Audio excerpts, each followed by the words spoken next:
हम लोगों का चार्टर ऑफ डिमांड ये होगा that there should be no cancellation of award as on dated 7 September 2018 by number DB/LM 173/17-18। उसके बाद और ये अवार्ड को कैंसिलेशन नहीं कर सकता है स्वयं। और ताजुब की बात ये भी है, इसमें मैं एक सेंटेंस ऐड करना चाहूँगा। ये जो 20 दिसंबर को जो अवार्ड 20 दिसंबर में जो अवार्ड को कैंसिलेशन किया गया, स्वयं लॉ डिपार्टमेंट, ये सरकार का जो पार्ट है, वो खुद का एक डिपार्टमेंट है। लॉ डिपार्टमेंट ये एक बोल रहा है, आरटीआई के माध्यम से डॉक्यूमेंट्स मिला है, लॉ डिपार्टमेंट ये कह रहा है कि आप अवार्ड को कैंसिलेशन नहीं कर सकते। एक बार जब एस्टीमेट बन जाता है एंड डीसी जब अवार्ड कर देता है, उसका बाद कैंसिलेशन नहीं कर सकता है, बल्कि इवन कमिश्नर लॉ ऑब्जेक्ट कर रहा है। नेवरदलेस सरकार जो है इसको क्वॉश कर दिया। दूसरा डिमांड ये है that the fixation of different rates for trees, plants, assets, horticulture items, agriculture item should be as per the government notification by LM 102/2015/1736 dated 17 May 2018। सरकार ये बोलते हैं एसेट्स, ये एसेट स्टैंडिंग जो एसेट्स को लेके सरकार ये कहता है कि आपको हाईवे का रेट को ले लो। तो अभी स्टैंडिंग एसेट्स का यही प्रोजेक्ट ये डीएमपी के लिए ही सरकार खुद ही एक रेट बना के देता है। वो उस रेट का माध्यम से, उस रेट को ही बेस करके सरकार ने जिसकी एडमिनिस्ट्रेशन ने कैलकुलेशन करके रखा है, एसेसमेंट बनाया, एस्टिमेट बनाया गया। तो सरकार ये कहता है कि जो एसेट्स का रेट है ना, वो जो है उसमें भी हाईवे का रेट आपको मिलेगा। तो सरकार को ये भी जानना होगा कॉस्ट एस्केलेशन भी होता है। आप पुराना आउटडेटेड वाला रेट को लेके तो चल नहीं सकता है, इसलिए कॉस्ट एस्केलेशन भी होता है और year by year cost escalation भी होता है। सरकार को इसमें भी ध्यान देना होगा।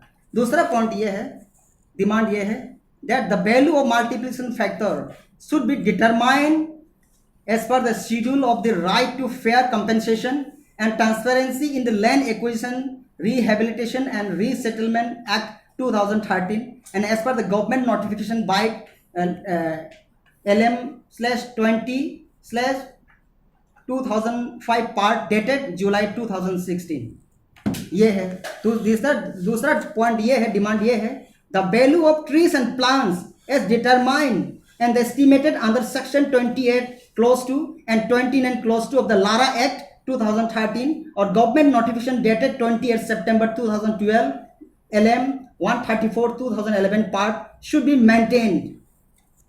उसके बाद E है that it is here made clear that the demands are made sticking to provisions of the said act with absolutely no intention of laying down the demands or giving off the same।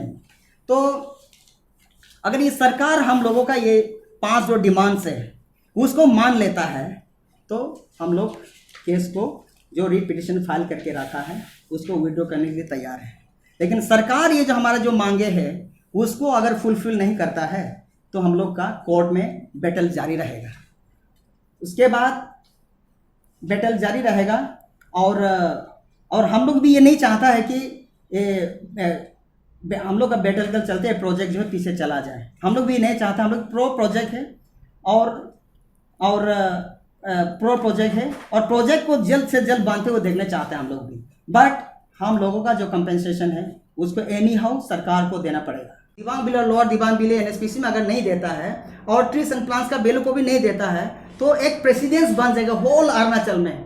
और कहीं भी अभी land acquisition होने जा रहा है और हो रहा है, हर जगह में इसका एक असर होगा कि आप कहीं भी लैंड एक्विजिशन हो रहा हो, वहाँ का किसी को भी अफेक्टेड को ये मल्टीप्लिकेशन फैक्टर का वैल्यू और ट्रीज एंड प्लांट्स का वैल्यू कभी भी नहीं मिलेगा। और एसोसिएशन, इतना सारा एसोसिएशन लोगों में किसी कोर्ट नहीं करना चाहूँगा, ऑर्गेनाइजेशन को यही कहना चाहूँगा कि ये जेन्युइन है, ये पूरा होल अरुणाचल से जोड़ा वाला इशू है, रिलेटेड इशू है। इसीलिए आप लोग भी ये इशू को उठाए। नहीं, कंडीशन सर इसमें ऐसा था, कंडीशन ऐसा है वहाँ पे देखिए, अगर आपका 1600 करोड़ कंपेंसेशन 1600 करोड़ अगर ज़्यादा हो गया, सरकार ये सोचता है, तो एनएसपीसी भी ये सोचता है, तो उसको काम जो करने का वो एक प्रॉपर चैनल में जाके उसको काम करना पड़ेगा ना। बट उसका प्रॉपर चैनल में जाके उसको कम नहीं करके आप मैंने हवा में बोल दिया कि आपका 1600 करोड़ आप लोग को मिलना था, अभी बदले में 500 करोड़ मिलेगा, 700 करोड़ मिलेगा।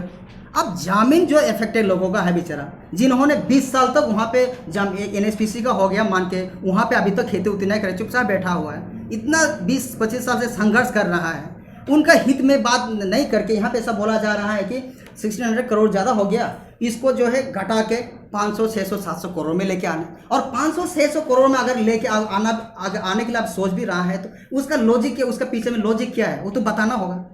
तो बेसिकली आप लोग का ये कहना है कि जो आप लोग प्रोजेक्ट के खिलाफ नहीं है, लेकिन आप लोग कंपनसेशन जो है वो एज इट इज है। नहीं, एज इट इज हम लोग ये बोल रहा है कि प्रॉपर कंपेंसेशन होना चाहिए, प्रॉपर कंपेंसेशन होना है।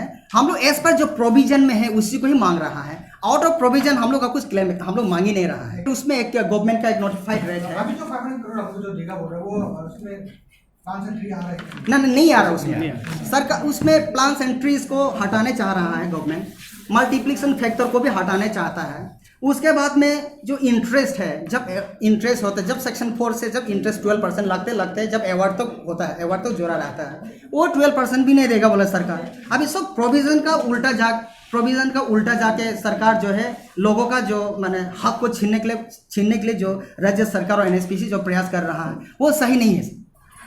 माने यहाँ ऐसा है, जो आप लोग जो 1600 करोड़ सुन रहे हैं ना, वो that is not only the value 1600 crore is not the value of land, whatever attached to the land, the government का जो भी मैंडेटरी प्रोविजन है उसको लगा के 1600 करोड़ होता है। जो आप अभी इसने बोला कि multiplication factors 100% solution and 12% per year interest, यहाँ हम ये कहना चाहता है कि 1600 करोड़ आप बोल रहे हैं, यहाँ लैंड हमारा 16 हेक्टर का लैंड नहीं है, ये this is about the 3500 hectares land. ये और ये स्पष्ट रूप से हम लोग ये कहना चाहेंगे कि 1600 करोड़ आप बोल के हम लोगों को जो डिप्राइव करने जा रहा है वो लैंड का वैल्यू सिर्फ नहीं है, इसमें attached the asset attached the land, जो भी एसेट लैंड में अटैच है उसका वैल्यू है। एंड देन मैंडेटरी जो प्रोविजन है जो हमने बोला multiplication factors and 100% solution 12% interest को ला के 1600 करोड़ बनता है। एंड अपार्ट फ्रॉम दैट 10% तो गवर्नमेंट का 3% and 7% 3% contingency charge and 7% establishment charge, 10% तो गवर्नमेंट खुद का है। लेकिन ये कह के हमारा साथ ये किया जा रहा है कि ये 1600 कैसे बन गया, और फिर आप इसको निगोशिएट करना भी चाहता तो क्या मैकेनिज्म है आपके पास अदर देन द प्रोविजन जो भी एक्ट का तहत जो भी इसने हमने शुरू में कहा कि आफ्टर द रिग्रेस माने exercise by the deputy commissioner through the proper माने एक्ट को लेके उसका तहत में ही ये बिल बना है। This around 1000 people, villages 32 villages and जो काम का बात हो रहा है, NSPC अपना साइट में अपना एक्टिविटीज़ चालू है। बिफोर पोसेशन ऑफ लैंड आदमी का मुआवजा देने से पहले काम अपना टेंडर फ्लोटिंग अभी कंटिन्यू चल रहा है, लेकिन हम लोग उसको भी हम लोग अभी बंद कराएंगे बहुत ही जल्द। अभी कुछ भी जो अभी कुछ भी रिलीज नहीं हुआ, बिल्कुल नहीं, एकदम अंधेरा में है सर, एकदम कोई इसको टोटली रिसेंडेंट करके रखा हुआ है। इसलिए हम लोगों ने कोर्ट में पिटिशन फाइल करके रखा हुआ है, और हम लोग न्यायपालिका से भी उम्मीद है, वो भी न्यायपालिका से उम्मीद है जजमेंट सही देगा, क्योंकि ऐसा मानना है हम लोगों का, क्योंकि ये सरकार ने जो भी अवार्ड को कैंसिलेशन किया है वो इलीगली किया है। अंदर सेक्शन 37 ये कहता है कि इसको कैंसिलेशन नहीं करना है, बट कैंसिलेशन करके रखा है, बनाए नहीं। 1600 करोड़ जो है एज पर प्रोविज़न का दायरे में रह के डिस्ट्रिक्ट एडमिनिस्ट्रेशन ने बनाया, उसको अवार्ड किया है राज्य सरकार को। यहाँ पे तकलीफ जो है NSPC को हो रहा है, इसलिए मैं NSPC के ऊपर में एलिगेशन लगाना चाहता हूँ। आप एवरी स्टेज में आप खुद इन्वॉल्व था एस्टीमेट बनाते समय में, या एक्विजिशन का प्रोसेस जब चल रहा था, और एवरी स्टेज में मैंने ड्राफ्ट अवार्ड तो खुद था, क्यों ऑब्जेक्शन नहीं दिया? और ये सरकार ने जो बन में सरकार को भी नहीं मैंने ब्लेम नहीं करना, इसमें ये भी सरकार को भी इसमें मैं साथ देता हूँ, क्योंकि ये जो सरकार ने जो एस्टीमेट बनाया है, अप्रूवल किया है, वो एज पर प्रोविजन ही किया है। अब एनएचपीसी कहता है कि नहीं देगा। एनएचपीसी कौन होता है फिर हम लोग का जमीन? और वो बोलते हैं अबेंडन कर देंगे। अरे आप कौन हो? आप कौन है आप प्रोजेक्ट को अबेंडन करने वाला? ये चीज़ बहुत, ये जीएम जो है अभी का जो प्रेजेंट जीएम कहता है कि अबेंडन कर देगी। आप लोग को क्या चाहिए? नहीं, हम लोग को अभी 60 कंपनसेशन वही चाहिए या फिर अपने तरुण लेगा? ना 5 करना क्या? एज पर जो प्रोविजन में सब चाहिए। अगर हाँ कहीं में क्लरिकल एरर हुआ है, ड्राफ्ट को जो पहले के अवार्ड को जिंदा करके उसको रिकॉल करके, अगर वो अवार्ड का एस्टिमेट का अंदर में अगर कहीं में क्लरिकल एरर हुआ है, कहीं में अरिथमेटिक का प्रॉब्लम है, तो कहीं में टेक्निकल एस्पेक्ट का कुछ इसमें माने कमियां हैं, हाँ यस जरूर बातचीत किया जा सकता है।